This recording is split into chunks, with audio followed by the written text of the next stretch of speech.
Эти слова благодарности и поддержки адресованы людям, которые всегда находятся на передовой и совершают добрые дела, не требуя взамен ничего. Волонтерам. Трудолюбивые и активные в обычные дни, скромные в свой праздник. Мустафа Гомкартиев стал добровольцем в 2017 году. Тогда он еще не знал, что означает в полной мере быть волонтером. Новые знакомства и общение с интересными людьми сменялись постоянными трудностями. Кое-где даже успел отличиться как нарушитель правопорядка. Не без иронии рассказывает Мустафа. В 8 мы уезжали утром, чтобы раздавать сах, и возвращались только в 9 вечера.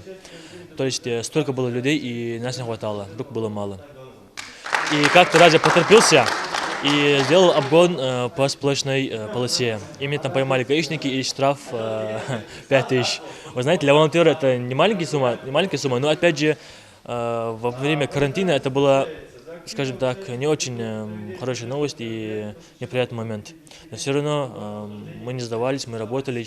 Пожалуй, невозможно назвать ни одно мероприятие, в которых бы они не принимали участие. Мустафа со своими единомышленниками отзывался на многочисленных донорских и благотворительных акциях, таких как раздача сага и оказание содействия пожилым и людям с ограниченными возможностями здоровья. Во время тяжелой эпидобстановки в регионе тогда они, рискуя заразить себя и своих родных, сами шили и раздавали маски. Я лично был волонтером волонтерского центра партии «Единая Россия». Я был волонтером КДМа, Общенародного фронта, поэтому пытался везде успевать.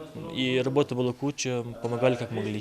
Примеров их самоотверженного труда множество, самый яркий из которых – это организация концерта, посвященная 250-летию единения Ингушетии с Россией. Проведение по-настоящему зрелищного, красивого и массового мероприятия не обошлось без помощи волонтеров. Было тяжело, но было интересно, весело из-за команды, которая с нами была.